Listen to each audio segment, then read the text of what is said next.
থেকে বাইচে থাকতে চাই, কিন্তু তুমি সাহায্য না করলে আমরা কখন ভুলে কোথায় পা ফেলবো জানি না। ইয়া আল্লাহ, আমরা এই ভাই বোনগুলা তোমার কুদরতি কদমে আমাদেরকে সোপর্দ করে দিলাম।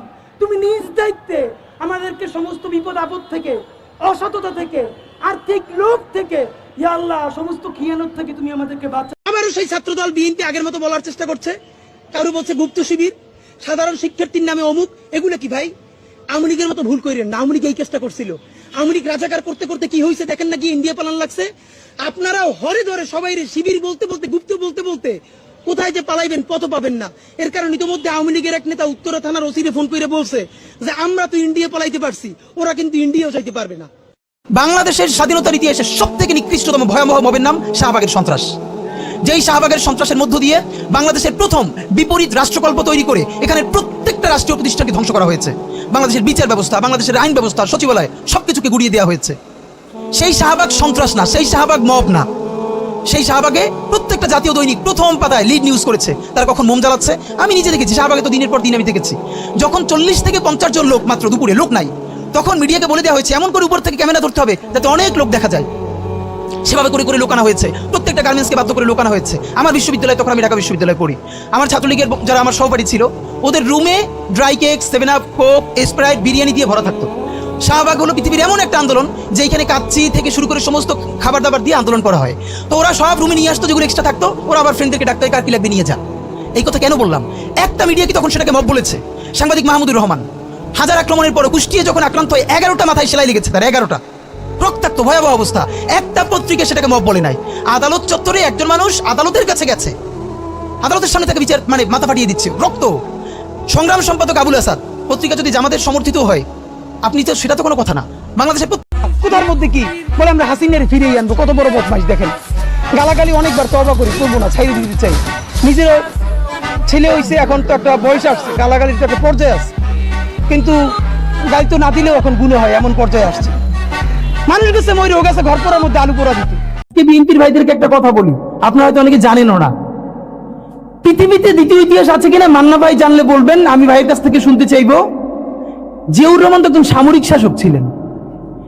একজন সামরিক শাসক সামরিক ফরমান জারি করে দেশে গণতন্ত্র ফিরেছে, পৃথিবীতে এই নজির নাই যেটা জিয়াউর রহমান করছেন।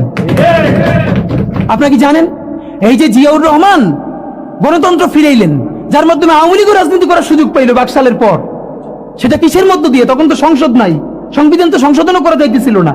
কিসের মধ্য দিয়ে? জিয়াউর রহমানের সামরিক ফরমানের মধ্য দিয়ে। পৃথিবীর একমাত্র একজন সামরিক শাসক যিনি ফিল করলেন না সামরিক পন্থা দিয়ে করা যাবে না, গণতন্ত্রে ফিরতে হবে। এবং দেখেন হাসিনারে এবং আওয়ামী লীগের চরিত্রটাই হলো এরকম, এটা যে একটু ভালোবাসে তারই সে হত্যা করে।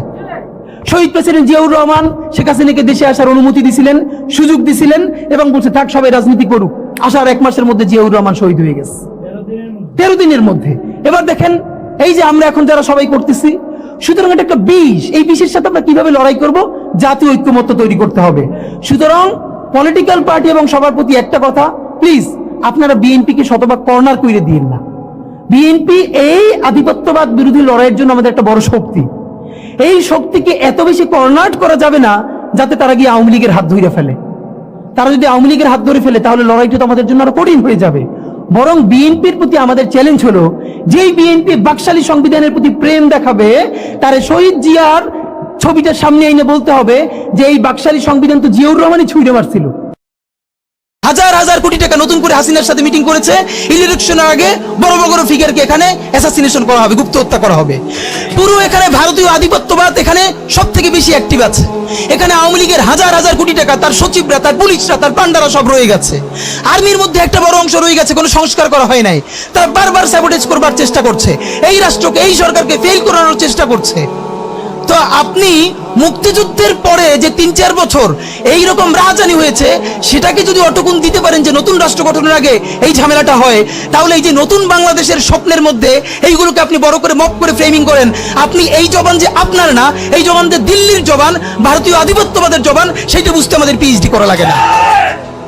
সুতরাং জুলাই সনদের সাথে নির্বাচনের ক্ষেত্রে শুধু আমাদের 2 মিনিট কথা।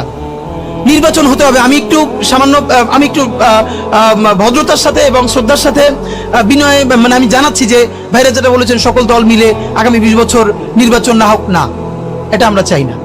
আমরা নির্বাচন চাই। মানুষ গত 16 বছরে ভোট দিতে পারে নাই।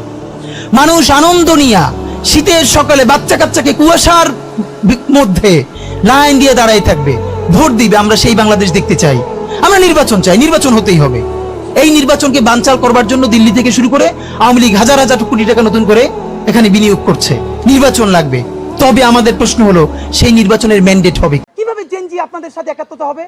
দেখলাম দুদু, তিনি বললেন বিএনপির যত কর্মী আছে প্রস্রাব কইরা দিলে নাকি সব ভাইসে যাবে। আপনাকে বিনীত অনুরোধ করি, গত 16 বছর আপনার প্রস্রাব করতে নিষেধ করছে কেডা? এত প্রস্রাব যখন পেটে নিয়ে 16 বছর রয়েছেন, 28 অক্টোবর 2023 পল্টনের সামনে যখন সমাবেশ হয়েছে, গ্রেনেড মারতে পারে নাই, তার আগে বুড়া নেতৃবৃন্দ মুহুর্মুহু কইরে পালাইলেন। আমরা বিএনপির কর্মী না, তবু 1 ঘন্টা সেখানে স্টেজের সামনে দাঁড়াইছিলাম। কোন একজন মাঝারি মানের নেতাও আসে কিনা আমরা প্রতিরোধ গড়ে তুলবো, একজনও পারেন নাই। যত লাখ লোক আসছে, প্রস্রাব করলে তো আওয়ামী লীগ ভাইসে যাবে, তখন প্রস্রাব চাইবে কোথায় রাখছেন?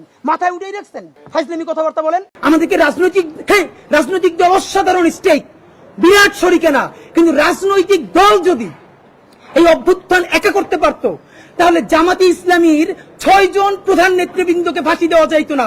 ওই সময় তারা ফালাই দিতে পারতো হাসিনাকে। বেগম জিয়াকে জেলে যাওয়া লাগতো না, হাত বাঁকা হয়ে ফেলা লাগতো না, তখনই বিএনপি ফালাই দিতে পারতো। এর মানে সকল রাজনৈতিক দল এবং রাজনৈতিক শক্তি সবাই মিলেই তো এটা করেছে। মানে আমরা সবাই জুলাইয়ের খাদেম। নতুন শুরু করছে, কতদিন বলে আমার ইমাম, কতক্ষণ বলে ও আমার ইমাম। আমরা জানাই দেই, এই জুলাইয়ে বাংলাদেশে কোনো ইমাম নাই। এই জুলাই হয়েছে উপরে আল্লাহর রহমত। 18 কোটি জনগণ এই জুলাইয়ের খাদেম। আমি জানি যে আমরা এক সময় সঙ্গীহীন হয়ে যাব, আমাদের সাথে কেউ থাকবে না, আমরা সবাইকে হারাই ফেলবো। কিন্তু এতগুলো মানুষের জীবন চিরতরে অন্ধ পঙ্গু। কিভাবে এটা আমি অনেকবার বলছি, ঢাকা বিশ্ববিদ্যালয়ের মসজিদ থেকে নামাজ পড়ে বেরোচ্ছে, টিআরটি ওয়ার্ল্ড একটা ছেলেকে ইন্টারভিউ করবে জুলাইয়ের আহত। তা আমাকে দেখে ওনারা কথা বলতেছে, তখন ছেলেটা শুনতেছে যে আমি এসছি। ও কোরআনের হাফেজ, মনে হয় 21 না 22 বছরের, 2 চোখ চিরতরে হারাই গেছে, আলো ফিরবে না। তা আমার কাঁধে হাত রেখে বললো কি যে হাদি ভাই, আমার সপ্তাহখানেকের জন্য আমার একটা চোখে একটু আলো ফিরিয়ে দেওয়া যায়? আমি বললাম ভাই 1 সপ্তাহের জন্য কেন? বললো ভাই অন্তত আমার মারে আমার খুব একবার দেখতে মন চাই। আমার মা আমার অনেক নিষেধ করছিল অন্তরণে যাইতে, আমি ফিরে আসার সময় মারে দেখি নাই, আমার একটাবার মন চায় আমার মারে দেখি। তো যারা হাজার হাজার কোটি টাকা পাচার করে বিদেশ চলে গেছে,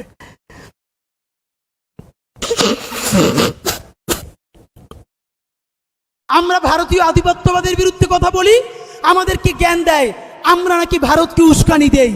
তাহলে আমরা তো উস্কানি দেই না। ভাইয়েরা, তোমরা তো এতদিন ভারতকে চুমু খেয়েছিলে, তোমরা এত চুমাচাট্টি করার পরেও ভারতীয় অফিসাররা বাংলাদেশে আইসা জুলাই গণহত্যা আমার ভাই বোনদেরকে হত্যা করলো কেন? তাহলে চুমু দিয়া যেহেতু গণহত্যা ঠেকাইতে পারো নাই, সুতরাং প্রতিরোধী আমাদের চূড়ান্ত ইবাদত হিসেবে পরিগণিত হবে।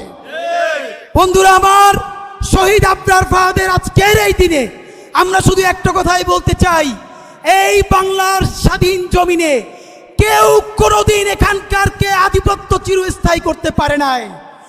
মুঘলরা পর্যন্ত পারে নাই। আমাদের ইসাখা মুসাখা তাদেরকে এখানে তাড়িয়ে দিয়েছে। এই বাংলার জমিনে আবার যখন আগ্রাসন নেমে আসবে, তখন আবার শত শত হাজার হাজার আবরার বুক পেতে দাঁড়াবে। যখন আবার আমার সীমান্তে গুলি চলবে, তখন আবার লক্ষ ফালানির ভাইয়েরা রাজপথে নামবে। বন্ধুরা আমার, আগামের প্রস্তুতি যে এই বৃহত্তর আগ্রাসন এবং আধিপত্য আমাদের দিকে তীরে আসার জন্য প্রস্তুত হচ্ছে, আমরাও লক্ষ কোটি আবরার তৈরি হচ্ছি আমাদের এই ছোট্ট বুকটা বুলেটের সামনে বিছিয়ে দেওয়ার জন্য।